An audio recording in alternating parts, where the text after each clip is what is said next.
Hey, it's Thursday, and I'm not Sandra. Hey, Jon. I got a fly aggravating the piss out of me in here, but that's okay. I'm so sorry. Kill That's it. okay. Yeah. I'll catch him. I'll eat him I'll catch him in a minute. No. Yeah. How are we doing today, Rachel? This is a really pleasant surprise, whether the listening to see Walter's ugly mug on here. So, sorry, Walter. Sorry. Yeah, this is not Texas fully loaded. More like Texas half cocked today because there's everybody's not here, but that's all right. I think it'll be okay. We'll make it work. We'll make it work. We'll make it work. Yeah. So what's happening with you, Rachel? You're created in Christ. I like your little thing there. Thank you. Yes. Yeah, I'm sticking with that one for a while now. As a reminder to myself, even that no matter what I'm doing, I'm an ambassador for Christ, and I need to walk that out. Need to be influencing other people to become ambassadors for Christ, to live that out in their daily walk, when they're interacting with people, whether they be their family, friends, random strangers. It can be hard though, Yeah, that's I don't know how much you know about my background, but before I was in politics, I was the chairman of the Lone Star Christian Chamber of Commerce here for many years, and that was one of the things that I really wanted to be, was a light for Christ in the community. And it sort of bled over in the political world a little bit. And I really got this feeling that I wanted to do something to bring, Christ into politics, because that's the big thing. A separation of church and state. I was like, well, that's not really a real thing. You guys are making that up. And, really started going after that, trying to get people to vote their values, because so many evangelical Christians stay home. And so when I got in the political world, I noticed everybody wearing these little pins that said, the American flag or Texas flag and their office or, whatever. And so yes, I went and got my pin, was Ephesians, the full armor of God, because I figured that was a good one to have. And so we just had our event here last Saturday. We were praying for our elected officials, the first full armor of God event that we've had. And that's the pin. I gave Morgan Luttrell one. I've given a lot of elected officials in the county, because if you're not equipping yourself with the full armor of God and you're in the political arena, you're in trouble. You're not going to make it. They will eat you alive. And you really need to be covered in prayer. So when I see you're created in Christ, that really strikes a chord with me. Tell me, Rachel, forgive me. I don't know as much about you as I should. You're on the show quite a bit. I don't watch it all the time. Where are you from? I know you just ran for something there, commissioner, correct? No, actually, in the last primary, I ran for county judge in Chambers County. Chambers County, okay. Yes. Well, Eric is, okay. Just down the road from you, and we're in the same Senate district, of course, share our state senator, Brandon Creighton. And anyway, yes, so we have common friends, etc. But I am about to be announcing my candidacy for another local office in the upcoming primary in March 24. So I'm just not ready to announce publicly Okay, yet. I'm being scolded right now for not knowing more about you, Rachel. I am so sorry. I try and know as much as I can, as many people as I can. Yes, well, and that's the thing, when you're out there trying to have influence and meet people, and so it's a lot to keep up with. And so thank you for your grace. I appreciate it. I don't fault you for that. You're more gracious than Pat is right now. And Simon, what's up on my jacket? Well, this one was just more comfortable today, and I was feeling a Mr. Rogers vibe, and it's going to be a beautiful day in the neighborhood. So just get over the stuff. I didn't want to wear a jacket today. Yesterday, on Tuesday on the show, somebody said something about, doesn't Jon have another jacket? Well, I got lots of jackets, but the jacket I use for my webcast is just in the closet. It's like a throwdown, so I usually put that on, but I just grabbed this. It was more comfortable today. If it's going to offend you during the break, Simon, I will change into one of my fancy jackets for you. Maybe I'll wear one of the ones I wear on stage. It's real glittery. It'll trigger your epilepsy. Yeah, that'd be great. Go ahead and do that. Yeah. Gonna happen. Gonna happen. Every break you have to change your jacket and see how many jackets you can wear in one show. I actually like that idea. I think I'm gonna start Yeah, it doing could be that. fun. It could be fun. Yeah, Yeah. because I got some crazy jackets. It could be very People will look at my jackets and when I'm on stage and go, "Hey, man, nice jacket. Who shot the couch?" It's that kind of jacket. Anyway, let's jump into this. Usually on the show, I like to do international, national, Texas, and local stuff, and we just kind of go around the horn and see what's happening on this big blue marble hurtling through space. So let's just jump right into it right now, and I will steal the screen from you for a bit to cover a few things. So let me get to that. Hang on one second. Okay. First on my agenda is we're featuring the de-dollars. We're looking at the de-dollarization of the world right now. The U.S. dollar has been the dominant reserve currency since 1944. But under the Biden administration, the world is going through a de-dollarization of the U.S. dollar status as the world's reserve currency. The U.S. dollar is diminishing more and more every day. And conversely, the yuan use in currency swaps has hit record highs for the first quarter of 2023. We talk about this on the show a lot. China is making a lot of moves globally.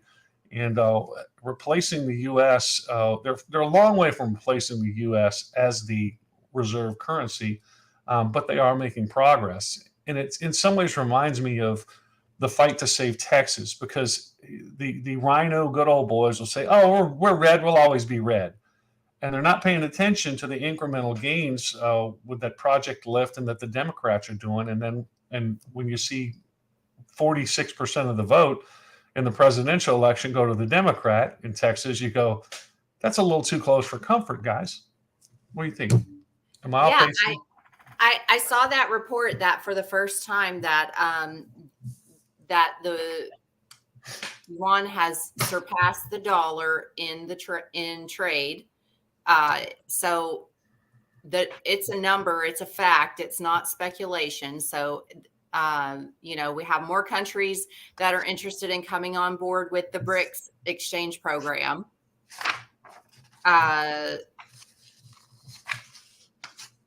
The situation with the petrodollar and how they exchange all of that. And it's not going to be just one day that we're going to wake up and say, oh, the dollar is dead. It's a creep. It's going to happen slowly and incrementally over time, just as it is happening right now.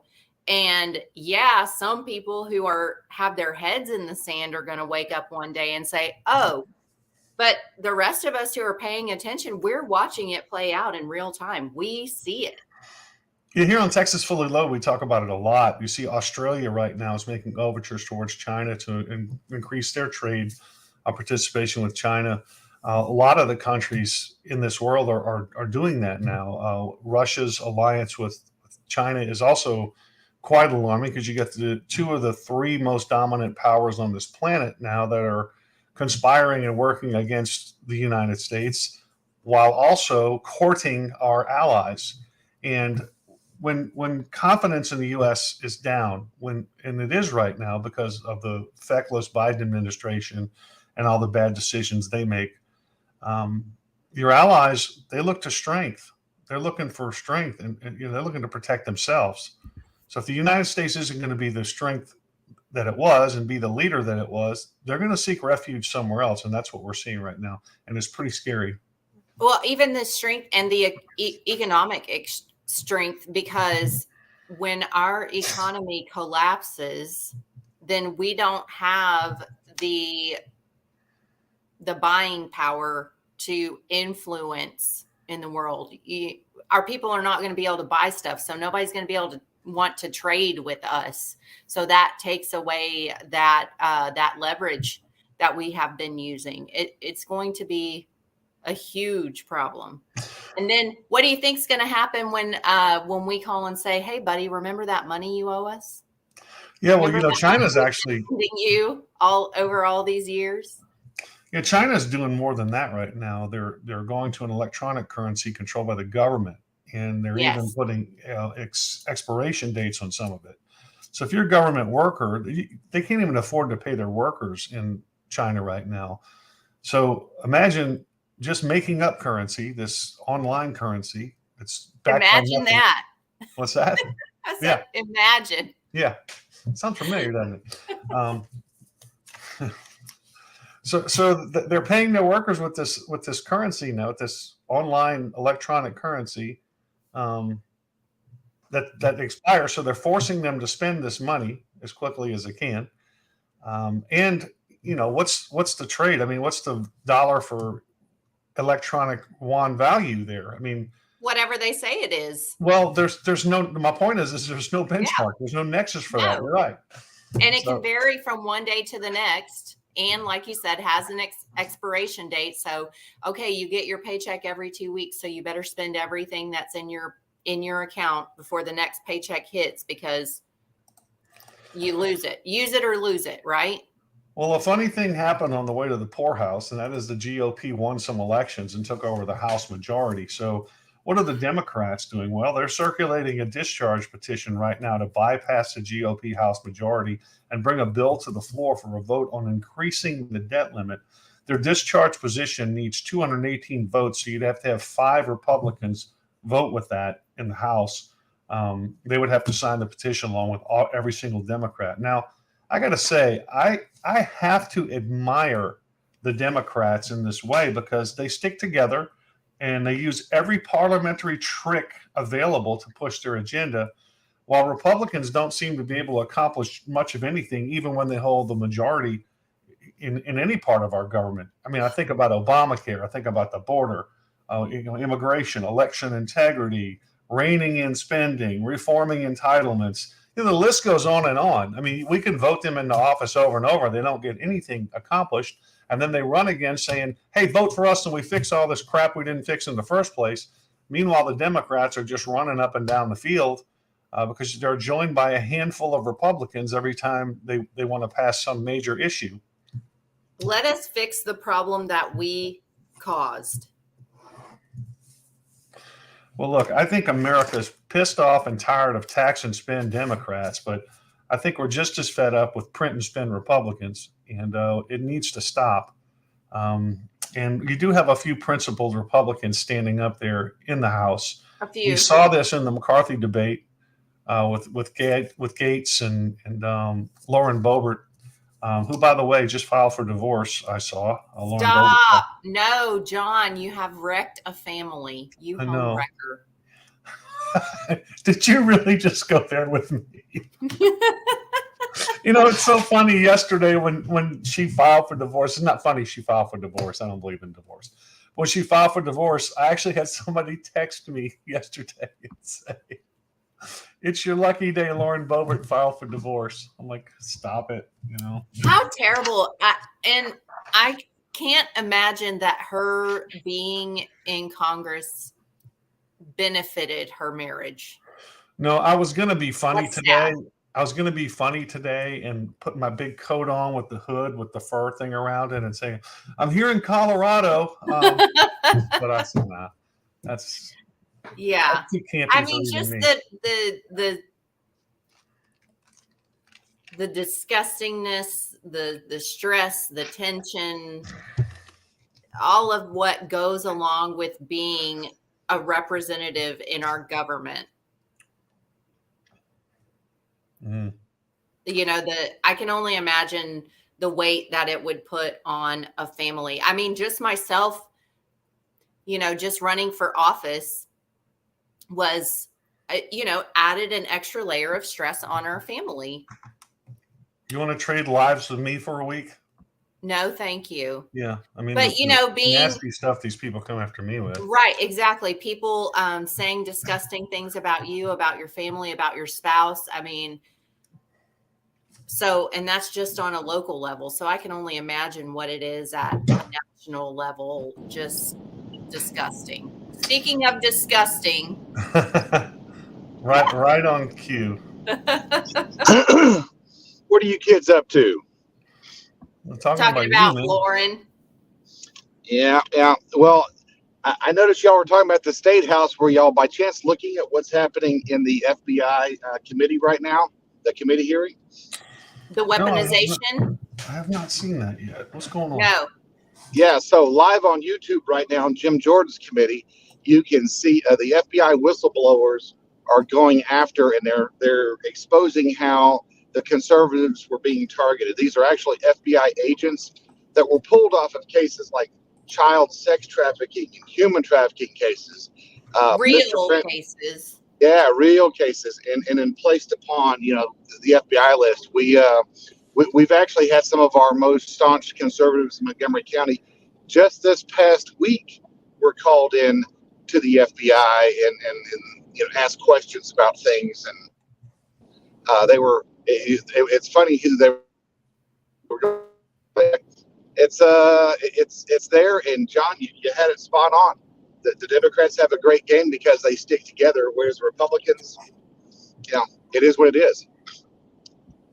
Yeah. It's so weird because you would think, okay, Democrats, they've got cojones, but really they're low testosterone. It's not what you think it is. I think it's demonically driven. No, it totally is. And that's how they have that effort and energy and stamina to stay in the fight.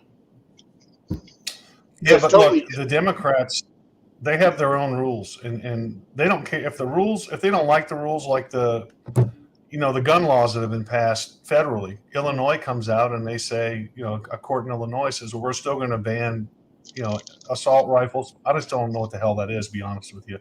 And magazine-fed guns. And actually, let me see if I can find it. So the Supreme Court heard this case because a gun store in Illinois brought this case before the court, and the U.S. Supreme Court declined to involve itself in the Illinois state ban on assault rifles and high-capacity magazines. The Illinois law 720 ILCS 5/24-1.9, with few exceptions, prohibits the purchase and ownership of semi-automatic weapons. That's pretty much all of them. Right. Anything that can accept a detachable magazine, or even can be readily modified to accept a detachable magazine. And they define a high-capacity magazine as one that holds 10 or more rounds. So this makes every handgun pretty much, if you read definition of it, illegal. Right. Once this case makes it through the lower courts, it could go back to the Supreme Court again where they get another bite at it. But here we are again, the Democrats moving the ball down the field, and where are the Republicans on all this? Well, and exactly that. So look at the fact that in our state house, they were trying to raise the legal age to purchase a weapon in Texas, and that would be to the age of 21. Right. However, the Supreme Court has already ruled you can't do that. But yet we had Justin Holland, I think it was, and one other Republican that passed it out of committee because, I'm a gun owner, but let's have a debate. If these people understood what the Constitution actually was, then it would have been killed in committee. There was no need to debate it. You pass a bill like that, people challenge its constitutionality in the Supreme Court, and guess what happens? Just like California, they'll overturn the magazine, the multiple round magazine ban. And I mean, this is our state legislators. These are the local people on the state side that we elect that do not understand case law, because it's Tom, Dick, and Harry off of the street. They run for office because somebody says run for office. They get bastardized by a system, and they have their staffers run their bills. And so with that being the case, we have a very minimal group of senators and actual House reps on either side of the aisle that physically know what their abilities are and what they should be doing. And yet we have this mass debate over whether or not an 18-year-old should be able to buy a gun. Well, I tell you what, why don't we make 13-year-olds responsible, 9-year-olds responsible, so that as they're growing up, when they turn 18 years old, they can handle buying a gun and owning a gun and not have to worry about going and shooting up the school, because we've emasculated our children, period. We've taken the men out of the boys, and this is what we get. Are they going to redo that Christmas story with the guns and the children? You'll shoot your wiener off. Is that what they're going to do? Who you know what? Who knows? It's the trading movement mixed with the gun movement. There we go. That's what I'm There. saying. I mixed all the gender mod things. I got it all in one thing. Ruined Christmas. I did it all in one shot there. Yeah. I know it looks Hey, easy, but it's not. he wasn't licking the flagpole. That's not a flagpole. Anyway, moving on. Gosh. Ugh. Moving on. So what else is happening on this? Oh, here's a good one for you guys. So speaking of fighters, we do have some fighters out there that are doing something. So Governor DeSantis in Florida put an oversight board over Disney to keep an eye on them. Disney turned around and tries to sue the state of Florida and Governor DeSantis for removing their special privileges. So Florida, he's back. DeSantis is back in the news again. He appointed this board to oversee Disney's operation in Florida. That board filed suit against Disney, which is really a countersuit because Disney at first filed suit against DeSantis in Florida for removing their preferential treatment. Now, there's an old saying, I'm sure you guys have heard it before, that once you're accustomed to special treatment, equal treatment seems like discrimination. And that's what's happening in Florida. Disney is now asking the court after the board filed suit, Disney is now asking the court to dismiss the board's countersuit, but leave their suit in place. So, I don't know how that works, but that's what they're doing. They're saying, yeah, we're suing you guys for removing our special tax incentives and privileges for being here in Florida that you guys have granted us all this time. And so we're suing to get that back because we want that back. And the board turns around and sues them and basically says, we're suing you guys for all the other shenanigans you're doing to cause trouble in the state. And we'll see what the court says. I don't know. But again, you're Democrats at work, man. And y'all remember what the suit was about, right? Of course, everybody who's watching the show, the original dust up came because Governor DeSantis had the nerve to tell schools to stop sexualizing kids and that parents should have consent over what their kids are seeing in schools. I mean, that's just brash, right? And so they called it the Don't Say Gay bill and, marched in the streets, all these drag queens, because apparently, for some reason, grown men dressing like women and stripping in front of children should be a right in the minds of some of these people. And if you don't accept that and allow it, then that's an act of violence against these perverts. So now you're caught up on the story. Yes, that you just called them perverts is violence, John. Anything that they don't like is violence. So you have just become a domestic terrorist. Thank you. I was a domestic terrorist a long time before that one. Come on, where you been? That's why I hang out with Walter. Yep. No, really. And, yeah, speaking of domestic terrorists, I was with our local domestic terrorists last night that were absent. That would be the Customs and Border Patrol agents in Eagle Pass. And I actually sat with some, John, I sent them to Ron DeSantis in Miami because that's where they wanted to go. But the Haitians that are coming over, they're getting on buses in San Antonio, and they're going to be going to Miami. However, I met Emmanuel Lewis, who is from Haiti, and he plays guitar. And on broken English, we were able to have a pretty decent conversation as they were walking through the streets, unmolested, untouched by the CBP, and allowed to go to a bus company. Oh, I'm sorry. I didn't mean to share that screen. Sorry about that. Yeah. Something else I was looking at. Careful there. Careful. Yeah. Okay, but wait a minute. Why are we sending them to Miami if Governor DeSantis is being so magnanimous as to offer his services to Texas? Well, they were requesting Miami, and to be honest with you, as long as they're getting out of Texas, who cares? Because he can send them wherever they need to go. They didn't want to go to Chicago. They all had shirts that said Brooklyn, and I was thinking, they can go to New York. But Yeah, one of the funniest things that I saw was when, they sent those people to Martha's Vineyard. That just cracked me up because all the virtue signaling people about these poor immigrants, and as soon as they arrived in their neighborhood, they're like, get these people out of here now. Like, yeah. You're not going to invite them to sleep on your couch? Yeah, so stupid. Yeah. No, give them your old used clothes and a can of beans and get them on a bus out of here. Yep. No, and you know what? Consequently, they were actually dressed very nice, very, they were very well bathed, the whole bit, and they were going to the El Dorado Bus Company, which shares a building with our very own favorite Eddie Morales, who's the state rep for that area out there. He took over for Pancho Navarez, and it's the other end of his building, and they were heading to San Pedro and San Antonio, and of course requesting that they go to Haiti to Miami from there. Well, I see Biden is about to repeal the Title 42, from what I understand, and the immigrants are lined up at the border. They're expecting a surge of about 700,000 immigrants as soon as that thing is lifted. As soon as what thing is lifted? Title 42? Yeah, it was lifted. It is lifted, yes, the other day.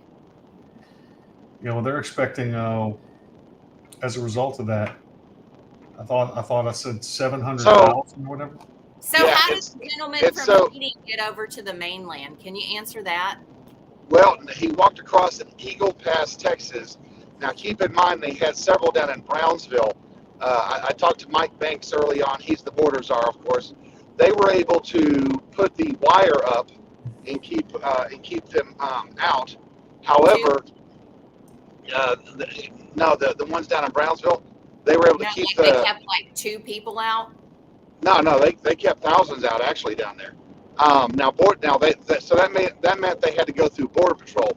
So the state is actually pushing everything back to where if they come across a legal point of entry, then that's where the Biden Border Patrol comes in at. So they're not just willy nilly. If Border Patrol picks them up, they're going to take him in and release him. The state is they are anybody who cuts the wire or whatnot. That's actually going to be a criminal offense. They get arrested. The local district attorneys are on that issue. They don't want to take care of any trespassing complaints and things like that. And keep in mind, on these ranches and farms that they come across, whenever they do come in mass exodus, they're creating such damage.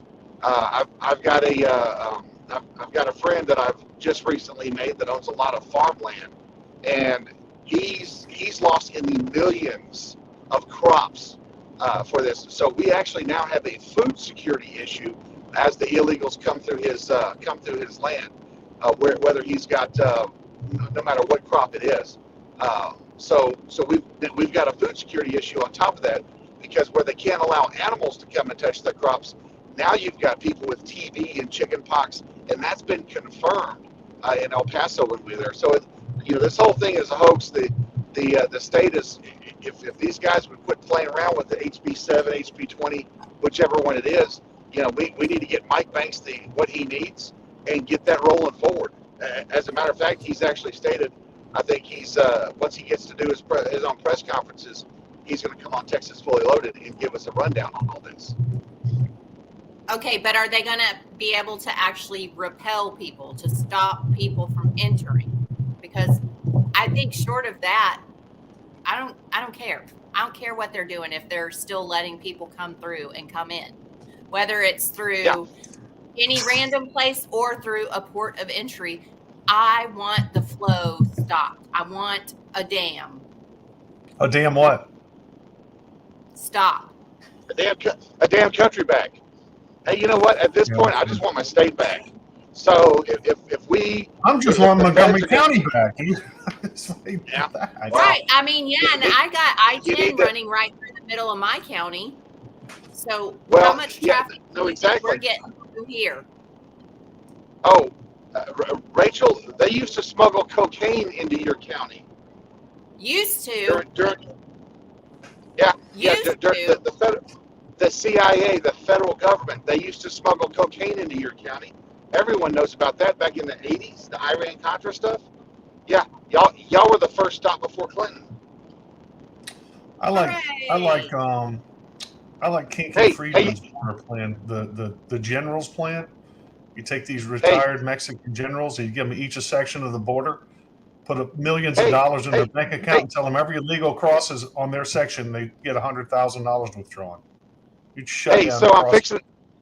I'm fixing to drive through a border patrol checkpoint stuck out in the middle of nowhere. Uh, I'm rolling my window down. Y'all are on speaker. He's up here playing a game or he's taking a nap. Make sure y'all say hi. Hello. Hang on a second here. Hello there. Pretty good. Okay, you take care. ¿Qué pasa? ¿Qué pasa? Gringo, Vete check. So Gringo. so cocaine. when Sandra goes through, if I'm on speaker, she stopped putting me on speaker because I'll yell, "Get me out of the trunk! Let me out of the trunk! Me no habla sabe!" Nice. That's terrible. Of course, they all know who she is. So, hey, Well, Ooh, 5 meningitis cases. One so death. Wow. yeah, so here's a killer on Montgomery County.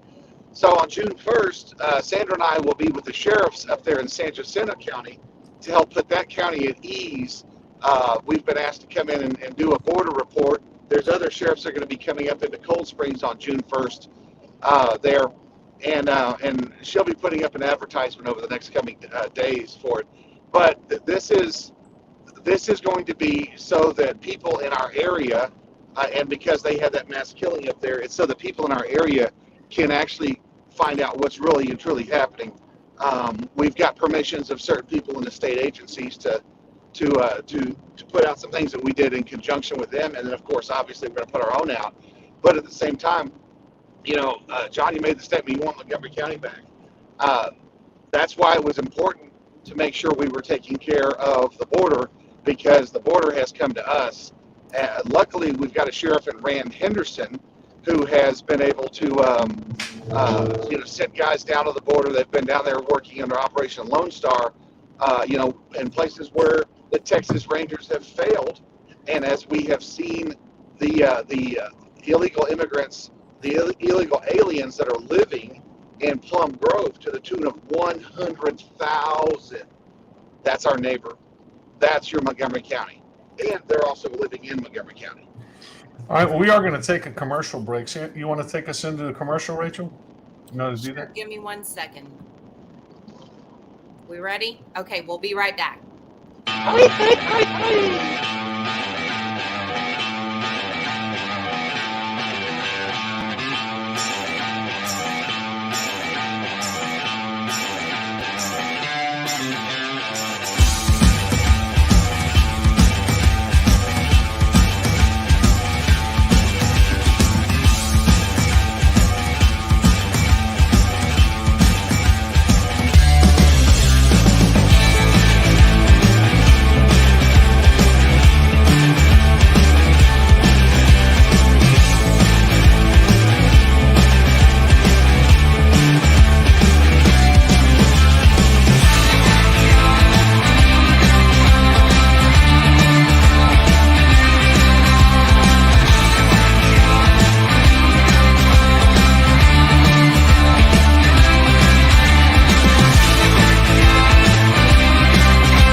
Hey, we're back. I was just checking up on something that's going on in the Texas legislature right now. We're getting alerts that HB 900 is stalling out in the Senate Education Committee. I'm not sure why that is whenever they have the duplicate bill in the Senate. Wow. I'm in love. I'm in love. Wow. Look at this. Amazing. So, well, I was actually going to talk about that when we got to state. Good. Let me finish with this here because this is important stuff. It just gives you an idea how things are reported. You know, you got these coyotes that take these families across the border. They rape them, they beat them up, they take all their money, they leave them, they starve them in the desert. Then the Border Patrol picks them up, and occasionally they die. And this is how the press reports it. 8-year-old girl dies after being detained by Border Patrol. Well, the word detained should be rescued, not detained by Border Patrol in Texas. What's the source on that, John? It's being reported a lot. It's on the Guardian. Okay. But there's other places that it's shown up. The Washington Post, CBS News, they all report it the same. 8-year-old. I was going to say, but they're all using it to take a dig at Border Patrol. Of course they are. It's what they do. Not to take a dig at the human traffickers that have abused this poor little person all along the way. It's not their fault. It's Border Patrol's fault. Yeah. So we get that a lot. That's how things are reported a lot of times. And it's important for us to bring that up here because this girl, it says she died of a medical emergency when her family was picked up. And you don't know what the emergency was. She may have been injured, by the coyote. She may have been dehydrated, whatever. Right. Her parents may, instead of her being picked up, her parents may have brought her to there and said, she's in bad shape. Can you help? And handed her over and she died. And they go, she was in custody. So, Right. And we don't even know if that was actually her family. Good point. That's a good point. So that's happening there. And so meanwhile, let's see what else is going on. Now let's go on to the state deal because you talked about this. So let's just jump on into this one here. Okay. So right now, just occasionally, Democrats have accidental lapses of common sense.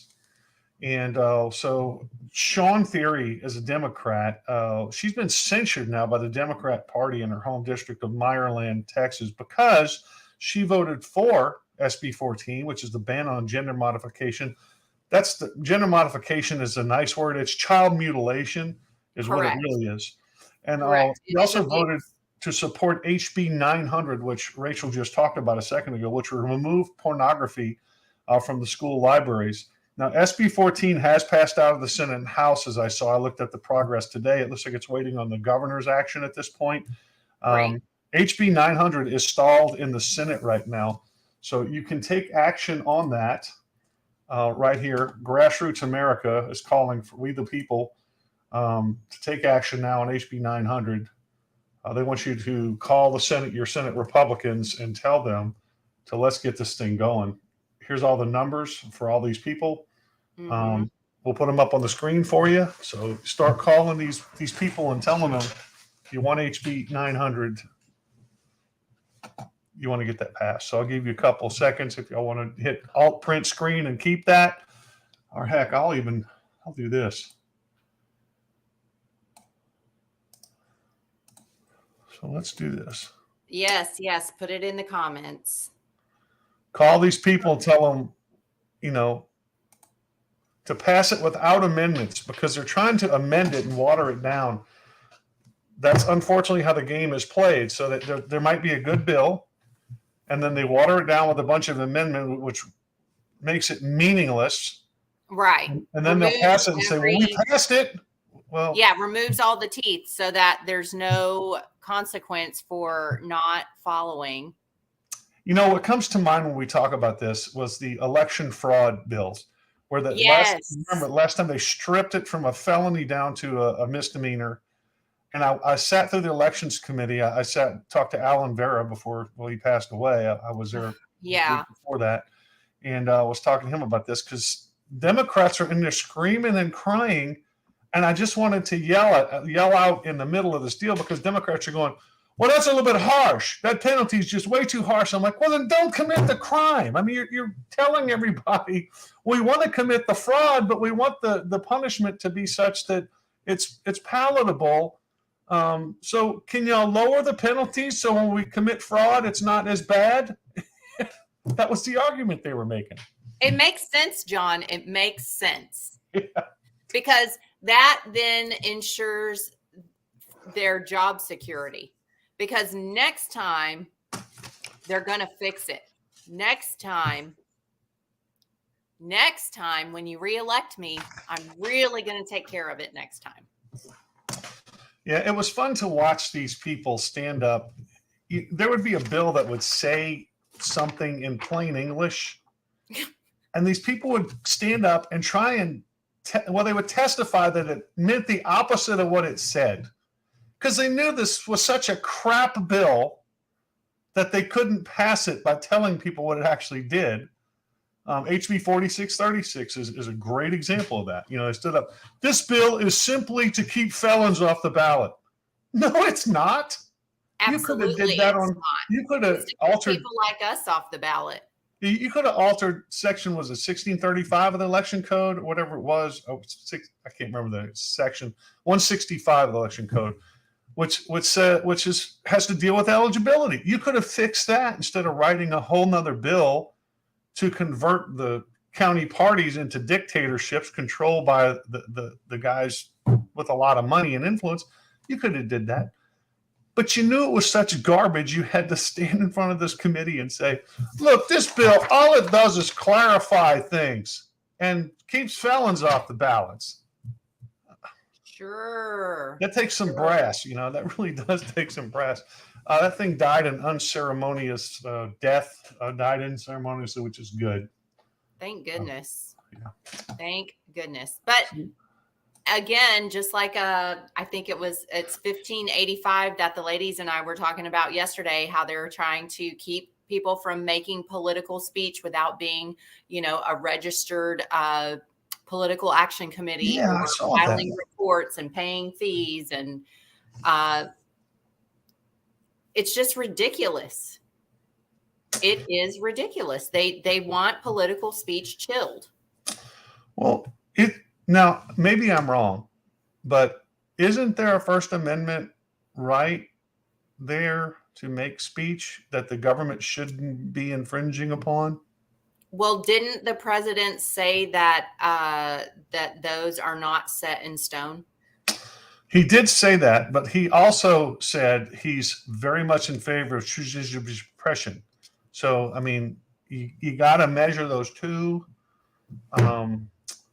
It's a balance. It's a balance. Let me see something. If I can find it here. Oh gosh, I'm scared of what you're looking for. I really don't know what to expect at this point.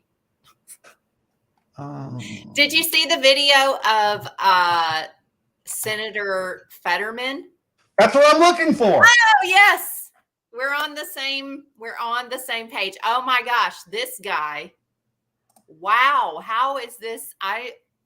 How are they allowing him to stay in office in Pennsylvania? I don't understand what is happening there. Let me see if I can find. Just bear with me 1 second. Yes.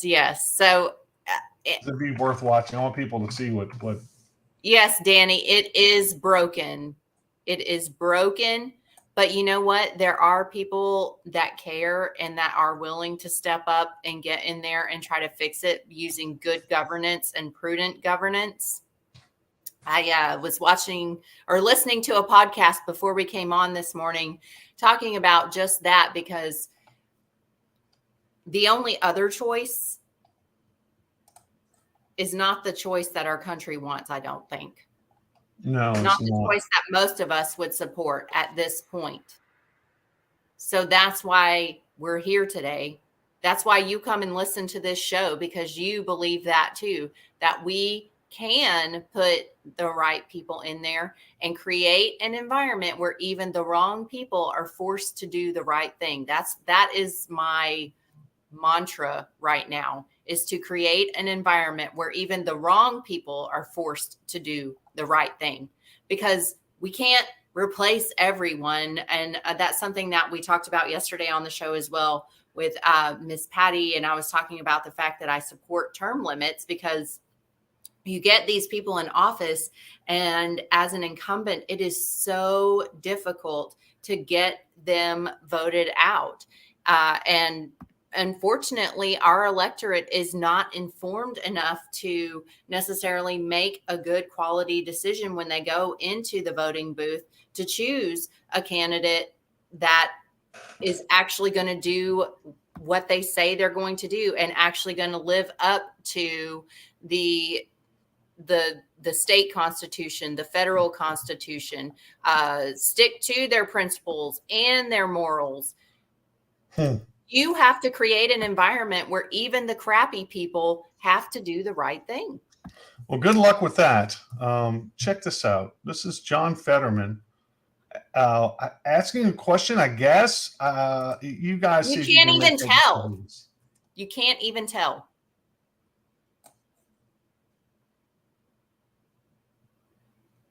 Could literally crash our economy. It's astonishing. That's like if you have, I mean, like, and they also realize is that now they have a guaranteed way to be saved by how, you know. So it's you know, isn't it appropriate that this kind of control should be more stricter to prevent this kind of thing from going? Or should we just go on and start bailing and sailing whoever bank, regardless of how their conduct is?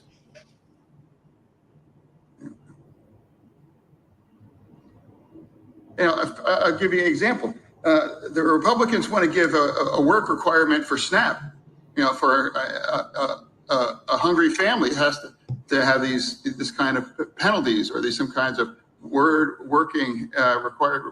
Shouldn't you have a working requirement after we sell your bank with billions of your bank?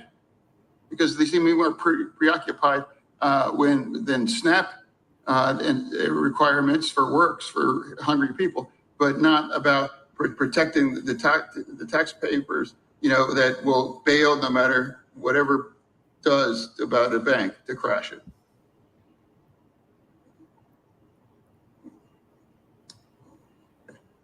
Sure. What in the absolute hell did he say? The amount of energy that it takes me to try and process what it is that he is saying is too great. And I work with kids. So, I mean, I have a lot of processing power, and he is just beyond what I am capable of. I can't even follow the thought that he is trying to have. But secondly, I would also like to point out in 2008, when the banks crashed, when the housing market crashed, who were the ones again that bailed those people out? Which party was that again? Can you please help me understand that? Well, I can tell you, it is a mental illness with these people, and being a musician and an entertainer, during that whole bailout thing, I had a guy call me one day. This was with the banking industry when they bailed out. Remember, all the bigwigs got their. The government went in and said, we're fining you, blah blah blah, and then they gave the golden parachutes to all the people that were at the top. Remember that? Yes, I remember that. This cat called me and said, "You Republicans did this," and I said, "That's Chris Dodd that did that." He goes, "No, he's a Republican. He's a Democrat." Well, you're lying. It was the Republicans. I'm like, he is on C-SPAN right now talking about why he did it. I don't believe that. Like, well, there's nothing I can do for you. He's on TV telling you he did it. Mental illness, yes, mental illness cannot fix stupid. Yeah. Simon sent me a video. Is that the same video, Simon, that I just played? I'm not going to play that one too if it is. Oh man. Simon helps me pick me. Yes, producer Simon. Oh, he said it's not the same video. Okay, it's oh gosh, it's The Simpsons, so we have to watch it because it's probably predicting the future. Yeah, I don't know what it is. So Simon, we're just going to trust you, and we're going to play it. And I know we're living by the seat of our pants here, but let's do this. Disclaimer, disclaimer, disclaimer. With our utter annihilation imminent, our federal government has snapped into action. We go live now via satellite to the floor of the United States Congress. Then it is unanimous.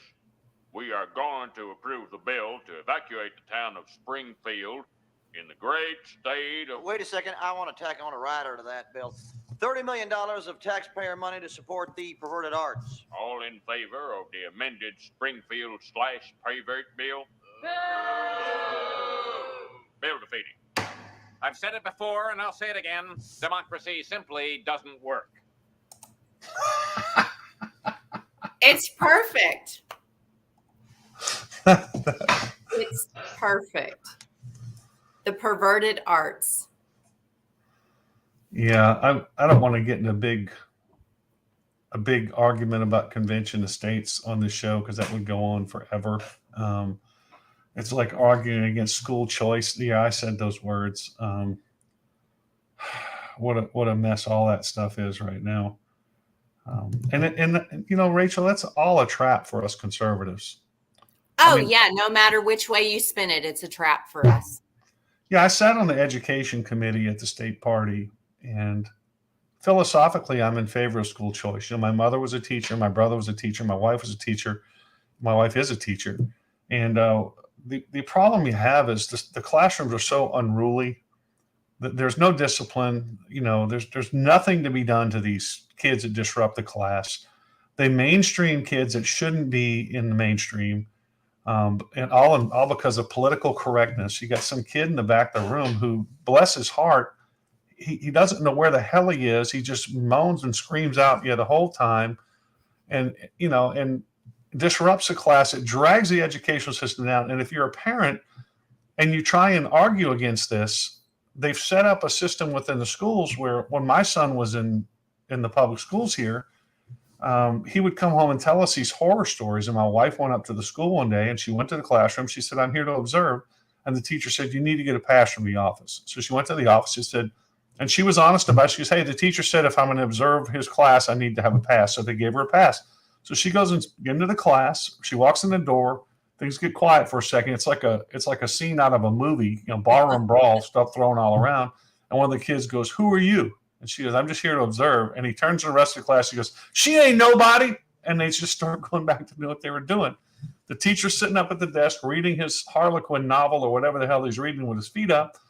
And so my wife, we went we scheduled an appointment. Well, they said, well, you can't get an appointment. It's going to be, and they put you off like 30 or 60 days or something. And so you get there finally, and there's a whole room full of people sitting there. And you walk in, and the first thing they say is, well, we know you're here to talk about the classroom, but the teacher we're very confident in, he's rated very, very well. And so we're going to go ahead and just assume that, maybe your son's not telling you what really is going on. And students have a way of exaggerating. And my wife says, I was there and I saw it myself. You shouldn't have been in. How did you get in that class? I said, time out. First my kid's a liar, and now you're concerned about how we saw the thing you're lying about. You're going to take my kid out of this class and you're going to do something about this, which is what they did. But this is the trap they set up for you. They protect themselves.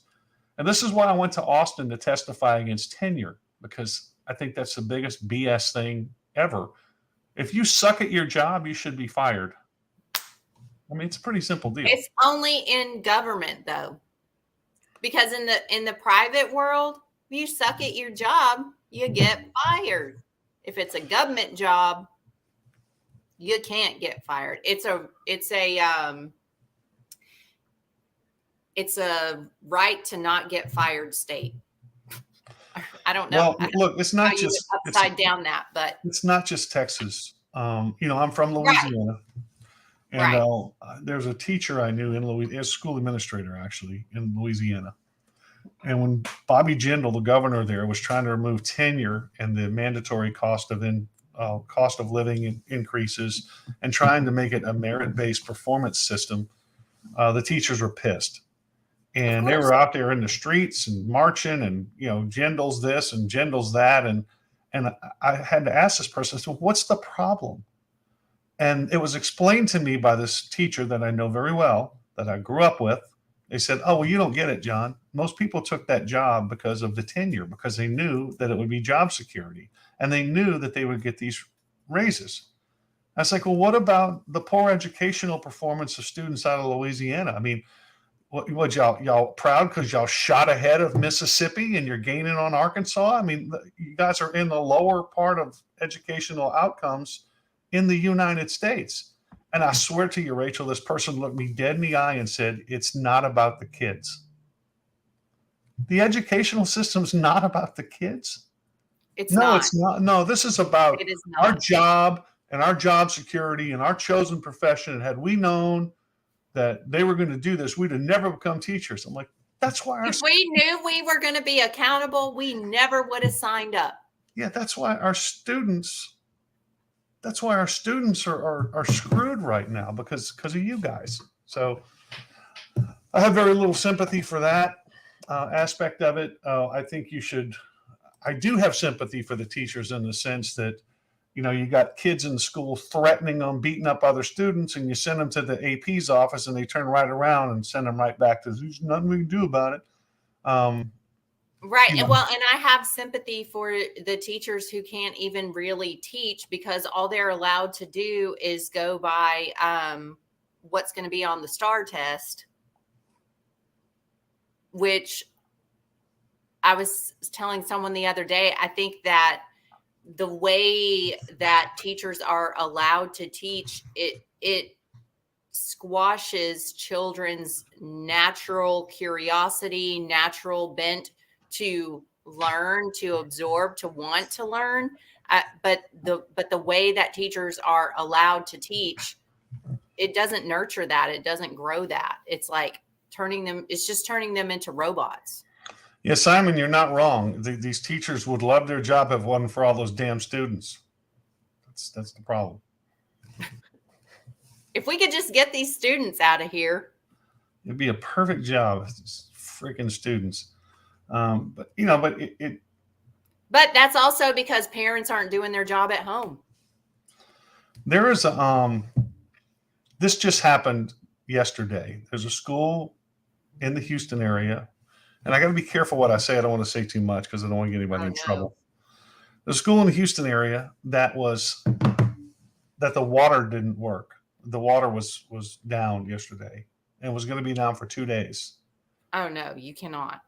And school took place. They called the kids in anyway. No. So you got pond water that they're using to flush the toilets in buckets. Of course, you're relying on the janitorial people, the custodians, to go in and do that, which they weren't. So the toilets weren't getting flushed. Kids don't flush the toilet even when it's working. So just imagine if they have to do so totally disgusting. This is going on in a Houston area school, and the superintendent came to the school to visit to check this out. Symbolic, of course, because the principal greets him and says, "Everything's great. We're doing just fine. Everything's fine." Wasn't fine. Everything's coming up roses. And so this teacher is talking to me. She goes, "Why do you think that they brought the kids into school?" I said, "Because I think," and somebody correct me if I'm wrong, if the kids are not in school, the school doesn't get the money for that day. Ding, ding, ding, ding, ding. Yeah. And they go, "Well, but when they had the water boil thing, they called off schools, the boil alert." I said, "Yeah, true. But that was a emergency crisis." So they still got paid. So they still got paid and the money came. When you have we screwed up or something just happened to break and whatever problem, they need to fix that, which they obviously didn't. And so they weren't going to get paid. So they made the kids come to school anyway and function in this really unsanitary environment. Not good for 2 days. And, the teacher's deathly afraid I'm going to mention her name and they're going to come after her. And that's what's wrong. What I said earlier, the system protects itself. Yes, it does. And Simon, I disagree. Schools are not cheap daycares. We're getting a new daycare / school in the school district that I live in, and it's like almost $40 million. Right. It's a very expensive daycare. I think what Simon's saying is it's really it's cheaper for the people that aren't paying for anything anyway. Well, sure, those people who are not. Yeah. I remember a few years back when HISD was having all kind of complaints about our budget shortfalls and we need bonds and we need blah blah blah. We need more money. We need more money. And then in the next headline you read, HISD opens up its schools to breakfast for families. I'm like, wait, what? You're not a freaking restaurant. You're not a cafe. But what they're doing is they were using them to feed all the illegals in Houston through the school breakfast program. So you don't have enough money. You don't have enough money to pay the teachers and for supplies, and you're poor mouthing about it. But yet you got enough money to open up 7 days a week for breakfast for people. And if you say anything, well, aren't you a Christian, John? Why don't you feed my sheep? Well, yeah. Yeah, my Bible says if you don't work, you don't eat. That's right. That's right. So anyway. Because I read my Bible. I'm not just someone who says I'm a Christian. I actually read my Bible. So, yeah. Mm-hmm. Well, what else is happening? So HB 900, again, call to action on that. Please call about that. We want to get the pornography out of the schools. For those of you who don't remember, I went and testified against the pornography in the schools. You mind if I play that clip, Rachel? No, please go ahead and do, because I think people need to understand what we're talking about here is not you go to Barnes and Noble and choose to buy this book for your child and spend your own privately earned money on it. We're talking about a public school library that kids have to go to. They're not that's part of their school day is going into this library and being fed this garbage. Well, what I would like to see happen before I play this clip, what I would like to see happen, and I think I have a good example. If a stranger walked up to me on the street and said, "Hey, give this pornographic magazine to that little boy over there," and I did it, I wouldn't have immunity from distributing that. I would go to jail. Right. So when librarians are handing these books or making them accessible to kids, I think parents should start filing charges on the librarians and the teachers directly that do this. Because going to the school board meetings, they say, well, there's an education immunity in the law. Okay, then you're going to have to argue that in court, but it's one step removed because you guys are saying we're not actually the ones giving it to them. We're just facilitating this process which allows them access to it. So I think the law, as I read it, distributing pornography to a child is a crime, and that's what the librarians and teachers are doing. So I think parents should start filing charges directly on them and let them go to court and say, I was just doing what I was told. I was just, let them try the Nuremberg defense when they go to court for handing kids pornographic materials. I'd love to see how that plays out, and that court case needs to happen. Here's my testimony for the Conroe Independent School District. And then I'd like to go find one that I saw of a pastor testifying that once we play this one, I'll go look for that one. But anyway. Okay. This one.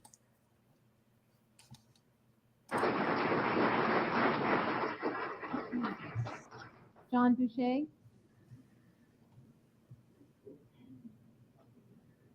Thank you.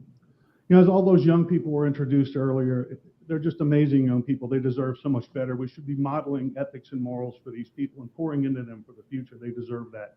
But prima facie evidence that we're failing in that is the objectionable materials in our libraries. Let me be clear. We did not elect you as a board to go along with the process against the best interests of our children in this community. That is to say, we count on you to be the moral and ethical people who reflect the values of the community that you represent. And as you review and approve and even defend some of these books with inappropriate materials that our kids are being exposed to, can you really claim in good conscience that you're doing that? Or are you simply hiding behind and going along with a corrupted system? I'm here tonight because I was told that you are demanding a letter of apology from a parent who had the courage to do what you have not had the courage to do and remove a book from the library. So let me go ahead and apologize to you guys. I'm truly sorry that school boards in Texas have immunity from being prosecuted for exposing children to pornographic materials under Texas Penal Code 4324. And I will work hard to make sure that law is changed. I'm sorry for the members of our school boards who have lost their way and hide behind the alibi of I was just doing whatever the guidelines said while our children suffer irreversible harm. I'm also sorry that I did not work harder to replace every single school board member that has allowed our children to be abused in this manner. But right now, I'm mostly sorry that there's not a swift recall process for everyone that goes along with this. And the only apology that's due is from you guys. Edmund Burke said bad laws are the worst kind of tyranny. And to protect our children and our community, I would go to jail before putting this garbage in front of them. Our children deserve better, and I would never try to defend such a disgusting thing by claiming that the law ties my hands. You know better, or at least we thought you did when we elected you. We expect for you to fix this. Thank you.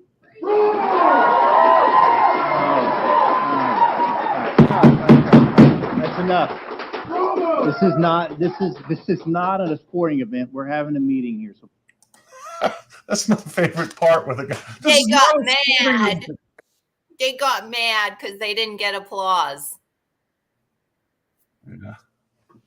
No. And, we just had a locally here in Chambers County, a little bit of a kerfuffle with our library system, our county library system, having books that we have discovered that are explicit and pornographic and calling them out on it. And now our commissioner's court is having to try and delicately handle the situation. So we are kind of waiting to see what they're actually going to do on this, because the first thing they did was pull the first book that we questioned, which was the genderqueer book that has the actual illustrations of blowjobs and things like that in it, and it was in the actual teen section of the library. Whenever we raised a question about it as concerned citizens and parents, the commissioner's court just said, we're removing the book. They didn't allow us to go through their policy and process that they have on the books. So we're not sure what's going to happen now. Whack-a-mole, isn't it? It is. And, in what's being called a knee-jerk reaction, the head librarian and another librarian verbally tendered their resignations, But now we're finding out that they are asking Commissioners Court to reconsider, that they're not sure if they want to actually resign. So some No, of they us resigned. think That's that how that there's a works. lawsuit coming. When I used We're to be in the we're corporate really not world sure. and somebody would come into my office and say, I'm resigning, and hand me their resignation. And then they would say, let me tell you why I'm thinking about resigning. Say, no, sir, you just resigned. Have a good day. Well, apparently they never gave written. They only gave verbal resignation. So it was theater. It was theater. It is, yeah, it is. So and maybe they were trying to see if they were going to call their bluff and beg them to stay, and they didn't. So maybe they didn't get the result that they wanted. I'm not really sure what's going on there. So really now the ball is in the Commissioner's Court. But these people have so many fires right now that they're trying to put out. It really is whack-a-mole. So I really don't know what they're going to do. I really don't know. Well, one of the things that after I testified to that, I had somebody message me and say, Jon, you're so puritanical. I mean, there's sex in the Bible. Would you have Huck Finn removed? Would you, basically accusing me in a book burner? And I said, yes, exactly. You're a Nazi. I said, really? Because you don't want kids to see blowjobs. Okay, got it. I said, well, do you understand what we're talking about? This is pornography. Oh, come on, that's hyperbole. Let me send you a picture. So I send them a picture, and they're like, oh my God. I'm like, exactly, dumbass. Do your homework. Quit drinking the Kool-Aid. Yeah, but again, it's the same thing. If you tell them, they think it's hyperbole and you're lying, and if you send it to them, then you're a scuzzy person for having the gall to send them something so disgusting. That pastor that testified, I couldn't find it. He's an African American gentleman who testified. He gets up there to the mic and he starts reading out of the book. And the guy's like, stop. Yes. Hey, sir, and stops and goes, did I say something that offended you? Yeah, I saw that one.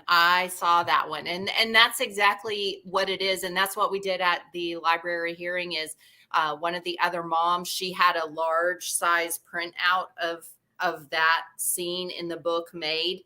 And in fact, the first company that she submitted the project to said, we can't print this.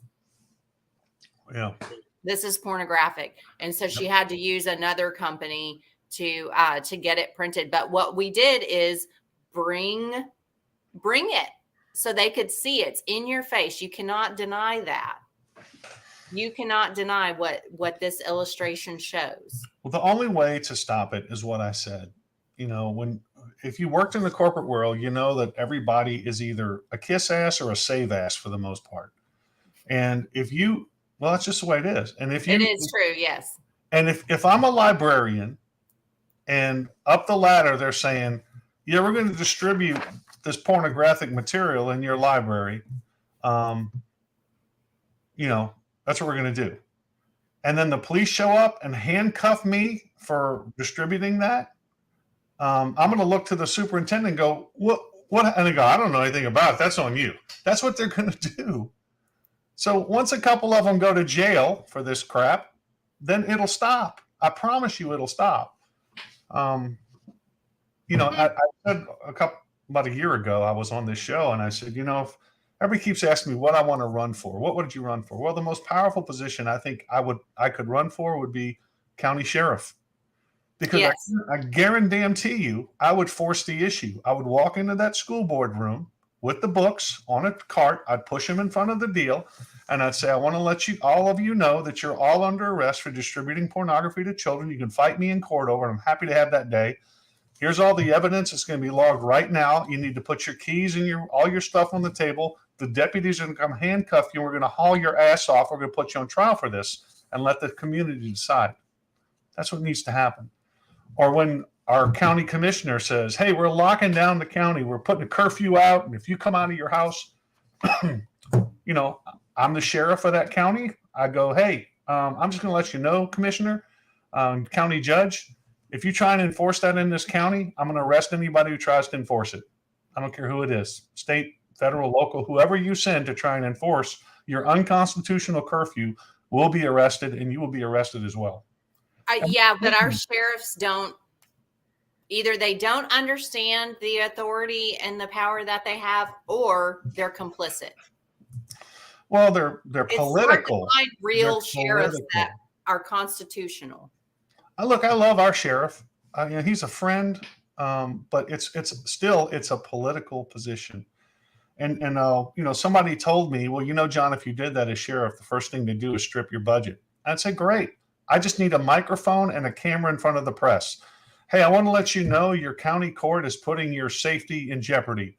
They stripped my budget for law enforcement because in retaliation for protecting your constitutional rights. So next time you go vote, don't vote for these people. They're not for you. Game on. That's how you change this country. That's what I hate about politics, though, is that they won't say that. Well, they know damn well I will. So. Right. But if you're running for anything, if you are an elected official, you have to police everything that you say because you might upset someone. Yeah, God forbid that you tell the truth. I was at an event the other night. I won't say who, but it was a local judge here in the county who came over to me and said, John, the thing I like most about you is I never have to wonder what you're thinking. I said, yeah, you don't. And I'll say the same thing to your face as I say on the air, as I put in print, as I put on my Facebook page. And some people find that refreshing and some people hate it. Because I'm going to tell you what, people love when you tell the truth until you tell them the truth about the crap that they're doing. And then they hate you. They love the activist until you're at the tip of their spear. Then they hate it. Right, exactly. Yeah, until you actually have a biblical model for accountability. And who else would wear a glittery jacket like this on the air? I mean, come on. Yeah. Yeah. Sheriff John Boucher. Yeah, that'd be great. Hang tight for 1 second. Hold down the fort for a second, okay? Okay. Oh boy, I think we're getting a wardrobe change. Let's see what's happening here. You know what? It's a good time for us to go ahead and go to commercial while John prepares for his next segment. So we'll see you back in just a moment.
Hey, we're back. And while John is doing whatever it is that he's doing, I want to touch on something real quick that is also going on in the legislature right now. And that is the debate over how we are going to receive property tax relief.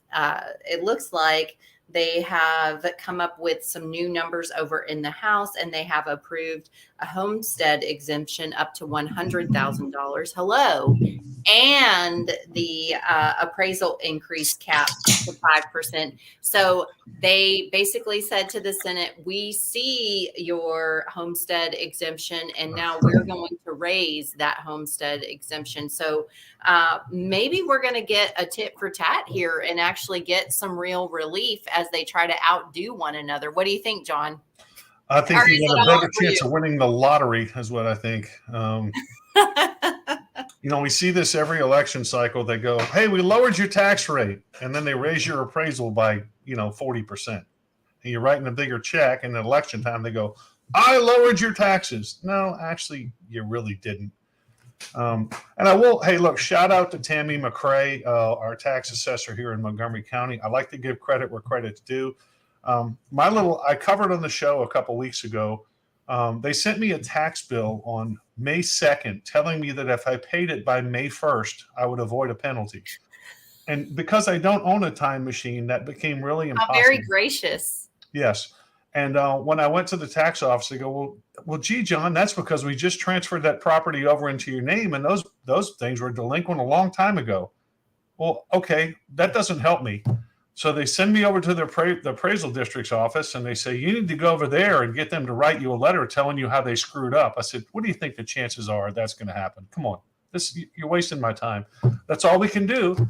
So I went over to the tax appraiser's office. I paid the tax appraisal bill, the principal amount without penalty, because it is my property. I do own the property. And I went over to the appraisal district's office, and they looked at me like I was an Amish person at a tech convention. They're like, what? I said, okay, well, this is what they told me to do, so I'm here. And they go, we don't know, So that's what happened with that. So nothing happened. Being fly again.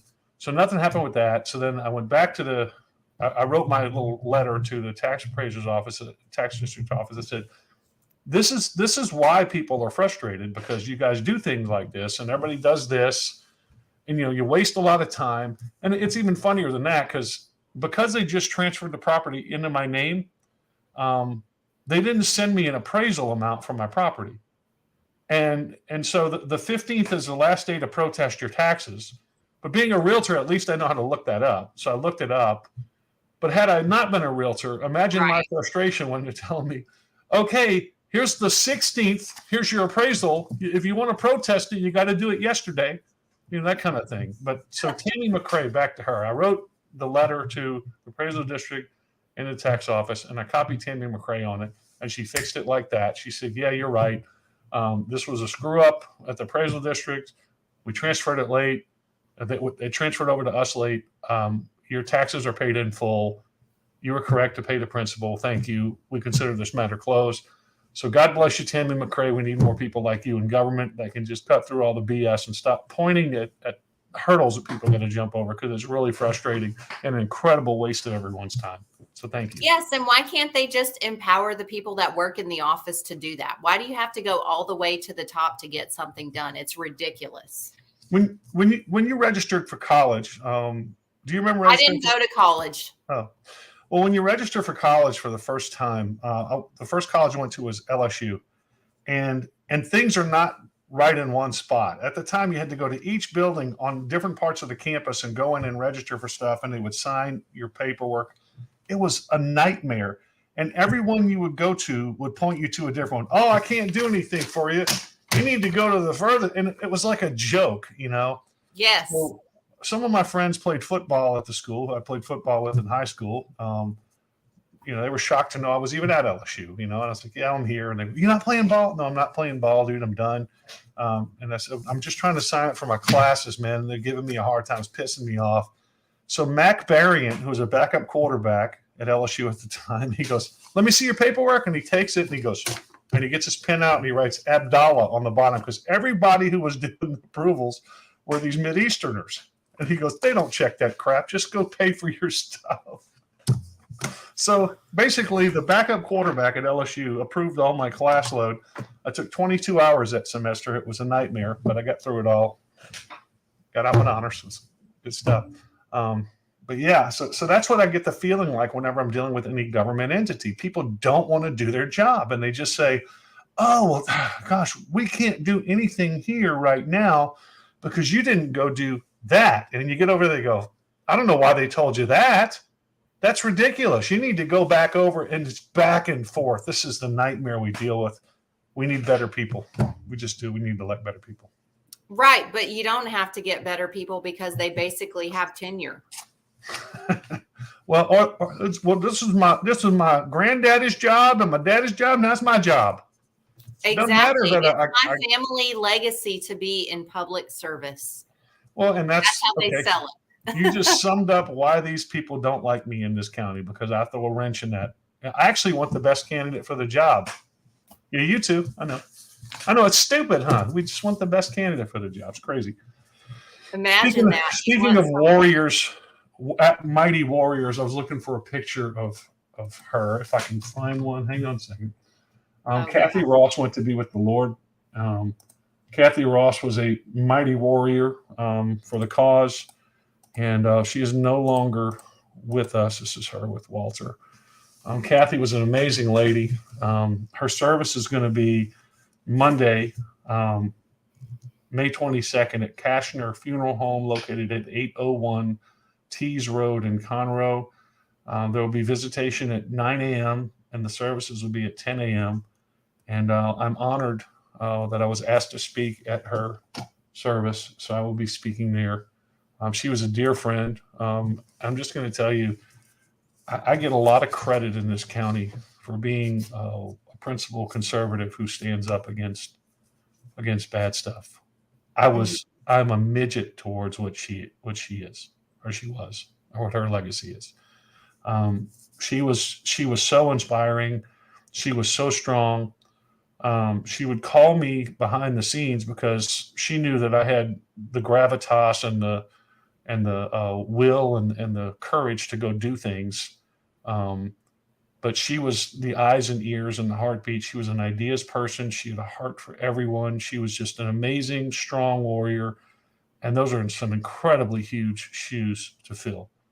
Yes. So she was. And we need more people to be coming and being raised up and mentored in these areas, because as we lose these people who have been the ones who have been, minding the flock, we have to have people coming up who can understand and work in that same vein, because otherwise who's minding the shop? Who's holding people accountable?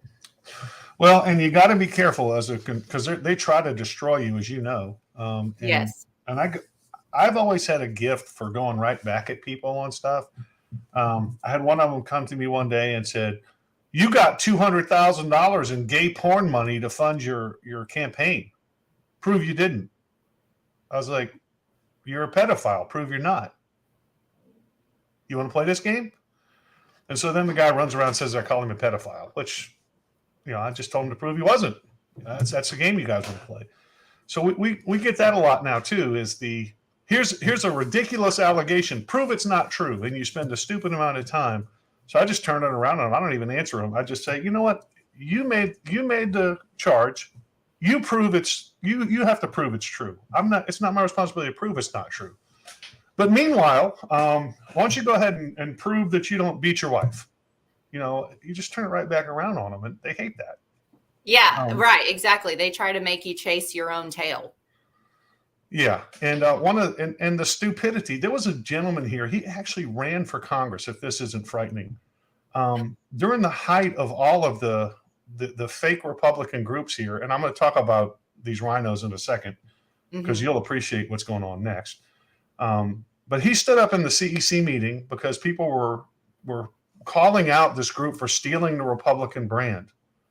And he said, "You know what? You guys are violating their First Amendment rights." I said, No, we're not the government. You have your First Amendment right to keep lying And we have our First Amendment right to point out that you're lying. See, everybody wins. Right, exactly. So let me tell you what's happening now. You'll appreciate Oh this. boy. Yes, update. We have a special called meeting of our CEC tonight, by the way. And this is Chambers. I know there's something going on in Hardin County too, by the way. Oh, I've not heard anything about them. No, we just have some business that we need to take care of. And so we asked for our chairman to call a meeting, and he just was silent. So the chairs got together and called a special meeting. Okay, let me see. Let me make sure here. Hang on a second.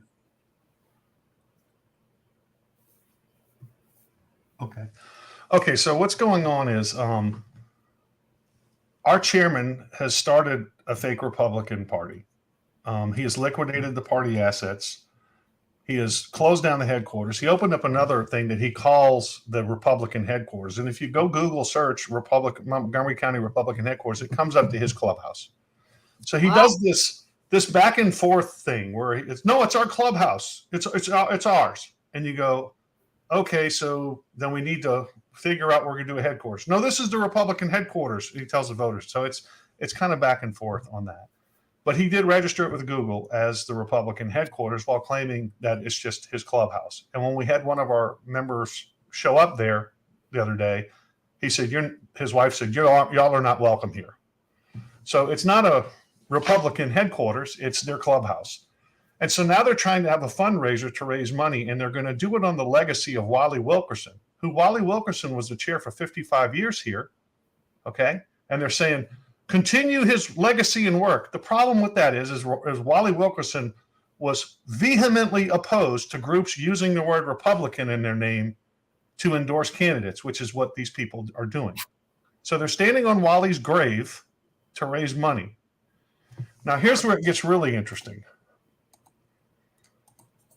What do you think about this, Rachel? I want you to. These are the people that have already given money.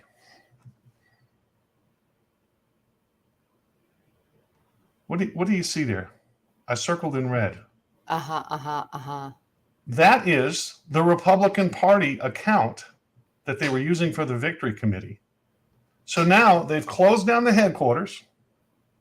They liquidated all the assets or absconded with them to the new club, supplies, material, equipment, all that stuff. Appropriated, if you want to say that. And now they're straight out transferring money from the party to a PAC. To their PAC. I'm sorry, is that? I don't even think that's legal. I was going to say, is that even legal? No, it's not. But they did it right there.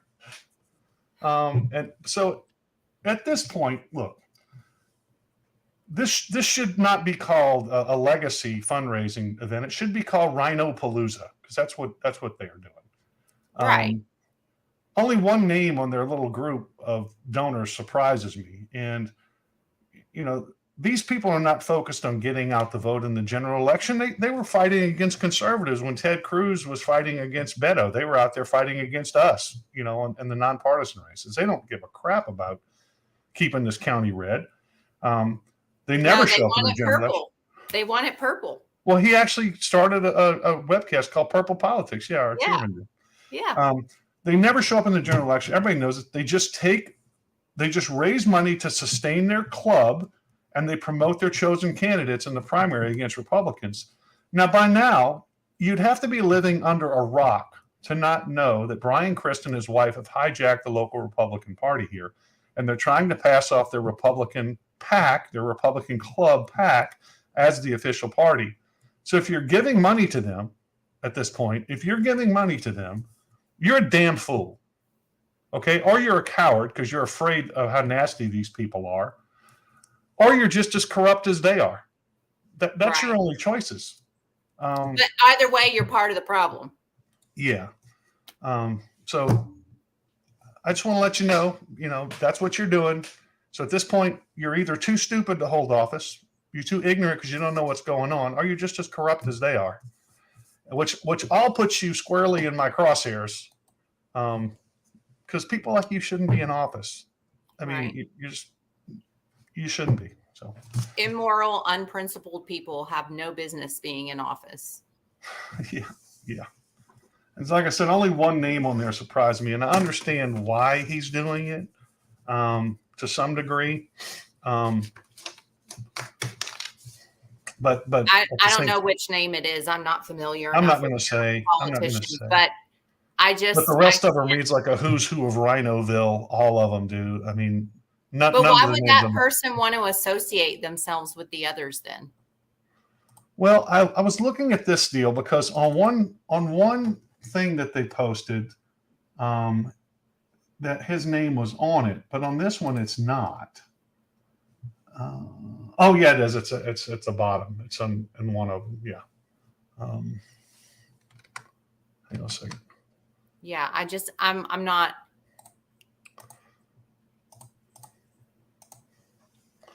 It's at the bottom. It's down in the bottom, and I'm not going to point out the name, but I'm just going to say that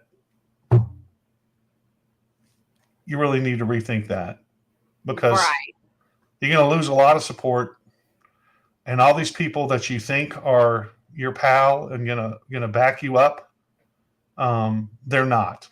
As soon as one of their nephews or cousins wants to run for your position, they're going to screw you. No. Well, right. As soon as they don't get their way, then you're dead to them. Yeah. All right. They're buying their support. Yeah, right. But you can't buy it because the price always changes. Kind of like what we were talking about earlier. There's no stability there because they don't have principles and they don't have morals. So if somebody else comes that can write a bigger check, guess what? They'll support them. Well, they responded to the lawsuit. I read a letter that one of them wrote to the Texas Supreme Court. And one of the things it said in it, which I thought was hilarious, was that group's plan is to remove Brian and install John Boucher as the chairman. I didn't run for chairman last time, people. Okay, I ran last time because you had a 90-year-old man running for office who I thought might die in office. By the way, he did pass away. But I thought might die in office, and I didn't think it was a good idea to have the party under his total control.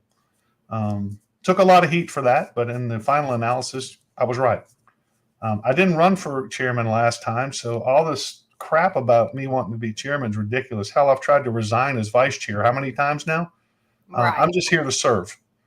And the other thing they said, which I thought was fascinating, was they told the Supreme Court that the state party sided with them and that they had ruled that their interpretation of what happened at the organizational meeting was correct.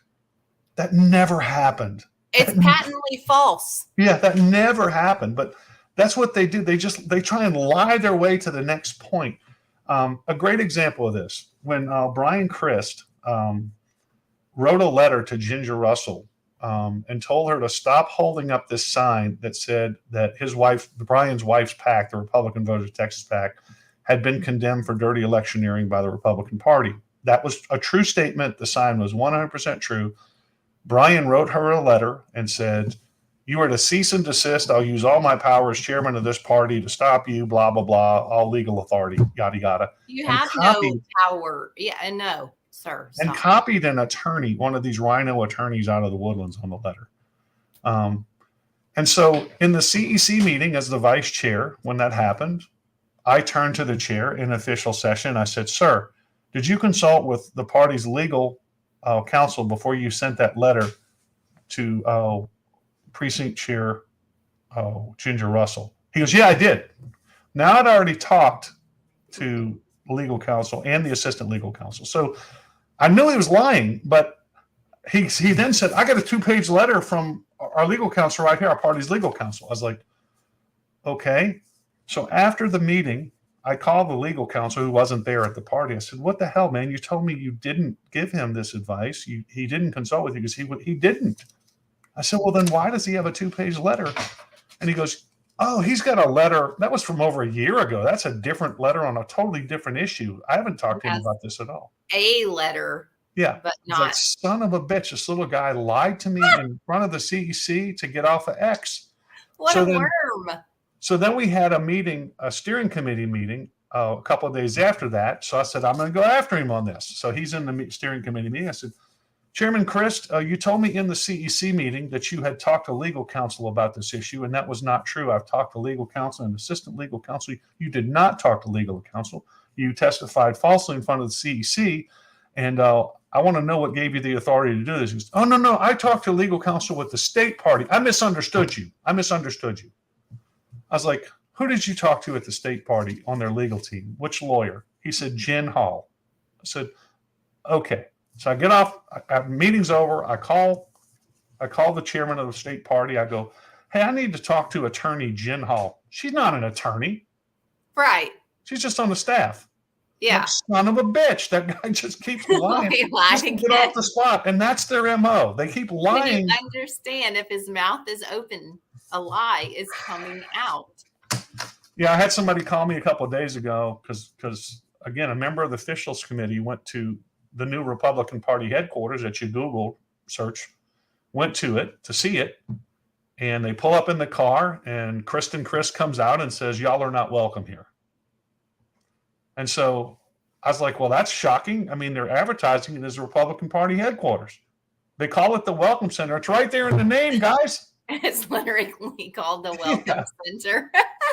But these people aren't welcome. And so this person, I guess Kristen, because they like to watch our podcast and they're shocked. Again, I say the same things here I do to their face. They don't like that. So apparently some of them heard that. So they went to Kristen and said, John Boucher is talking about you telling these people they couldn't come in. So she goes, oh, no, that was a misunderstanding. No, here's what happened. And so this person calls me and says, I want to give you Kristen's side of the story. I said, no, I've dealt with her too much. That lady couldn't tell the truth if you held a gun to her head. So I'm not interested in her side of the story. I'm willing to take the word of the people that went by there and were told they were not welcome. There's nothing she can say to me. These people are just unconscionable, world-class liars. I see what they're doing. I'm not listening to what they're saying anymore. Right. And they've desensitized themselves to the lying. It is just second nature for them to tell a lie if they believe that it will benefit themselves. They have no qualms whatsoever with telling a lie. Yeah, well, I tell you what, I did manage. One of the things we did accomplish, August 2 years ago, I gave a speech before the Tea Party, and I said, I'm not doing whack-a-mole anymore. Kristen Christ, her candidates benefit greatly from the slander pack out of Magnolia. And whenever I confront her about it, well, I didn't say it. That was them that called all my candidates' opponents wife beaters and rapists. That wasn't me. So I said, okay, fine. So next time the rumor came up from one of these people that they put out there, I contacted them directly. I said, I'm coming after you. I'm putting everything, every traffic ticket you've had, divorce, everything you've ever done, your criminal history, everything I can come. I'm doxing you. I'm putting it out there about you because I want people to know what a horrible person you are personally. And they were like, oh my, you're really going to do that? I mean, that's not very Christian-like. What you're doing is not very Christian-like. So just like I said with the librarians, you go after the person that's spreading the rumors. And you know what? Suddenly those 3 people that were the biggest purveyors of that crap, Rachel, they're gone. They don't do it anymore. Go figure.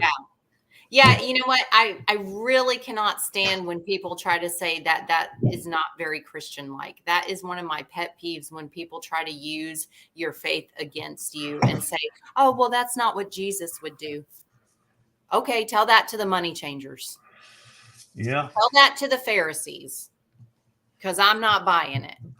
Well, unfortunately for them, I'm not Jesus. So, I was at the polls one day and I had a couple of them standing there, Rachel, and I kind of lost. Now, I'm still from New Orleans. I still got a little edge to me.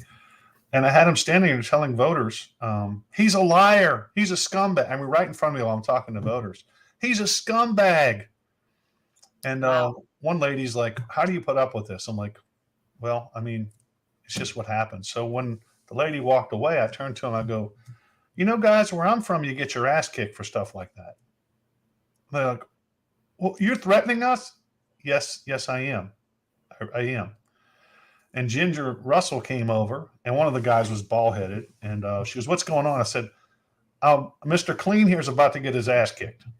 And so he's like, "What?" And so then they all start walking and say, "Y'all better stay really far away from me." And then I had another one come over to me talking garbage. And I said, "You know what, dude? Look, I tell you what, we'll just cut to the chase. You're from East County, right? I used to box and cut and shoot there at the Harris Gym.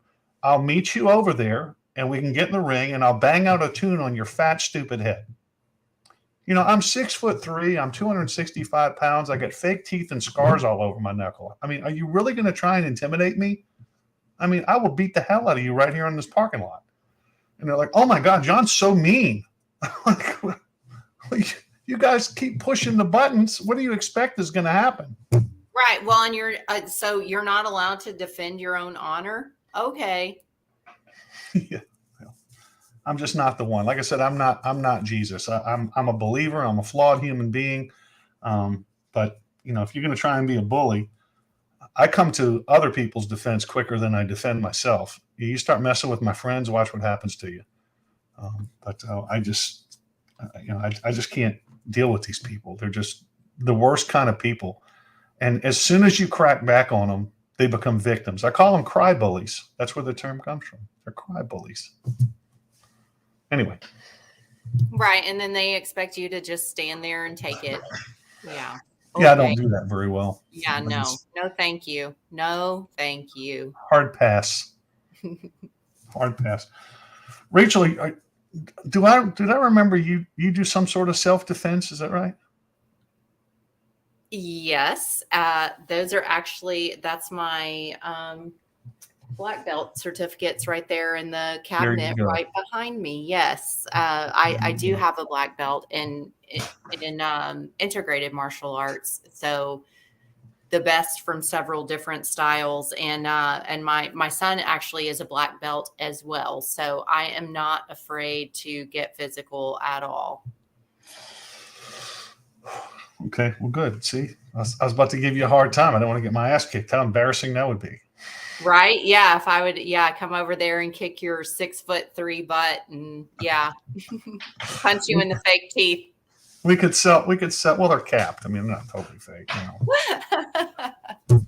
had to have them capped. It was a 3-on-1 incident with the back of somebody's head, but that's another story for another show. But anyway, but you know what? We're about out of time. We are. Look at one more minute. But listen, folks, it's a different world you live in now. Be careful. I would suggest that you get your handgun insurance, your concealed carry insurance, because nowadays, if you're not paying attention to what's happening all across the United States, defending yourself has become a crime. It's like the gentleman in Austin who, when the guy pointed the AK-47 at him and he shot him and killed him for pointing the AK-47. The way the court found is he should have allowed the guy to shoot him first, is really what they're saying. And ignored every ounce of military training that he had. Yeah, so make sure that you get some sort of handgun insurance, because should that day come, I pray it doesn't come, but you're going to need to defend yourself. And this whole thing, you can beat the rap, but you can't beat the ride. It's going to cost you many thousands of dollars, much heartache. The mainstream media is going to call you a mean person. Somebody kicks in your door at night and you shoot them. You better hope they're not a person of color or brown person, because then you're going to be a racist murderer who just killed this guy who was trying to get a sandwich. He's trying to get it out of your refrigerator at 3 a.m, I guess, but same deal. That's my sandwich. That's my sandwich. Yeah. You just know that's the world you're living in now. So yes. Cautionary tale for you. Yeah. And even outside of your concealed and your insurance, get yourself some self-defense training as well. Get self-defense training, because it's about situational awareness, knowing what to look for, and Judo, yes. You can get judo training. That's what you need. You need to understand what is going on around you and not be walking to your car, talking on your cell phone, all of that kind of garbage. You Hey, need to know I how got to my new concealed carry weapon for Illinois. I just got it in today. This is the new concealed carry choice of people in Illinois now with the new gun laws. Yes, with the new gun laws so that you can stay compliant. Yes, because criminals also obey the gun laws. So we're all going to be fine. All right. Well, with that, I think we'll sign off for today. And thank you so much to our sponsors that make the show possible: Montgomery County Texas Tea Party, Vietnam Veterans of America, Skyland Services, all of our wonderful sponsors. Also, Mammoth Nation, new sponsor, right? New networking. So thank you to everyone who makes the show possible. And thank you to everyone who tuned in today. And you'll be back with your regularly scheduled people tomorrow. So This was thank the you best for show ever, Rachel. letting me be on today. This was the best show ever, Rachel. Well, thank you. Thank you very much. I'm glad I could contribute. And I'll see you next time. God bless.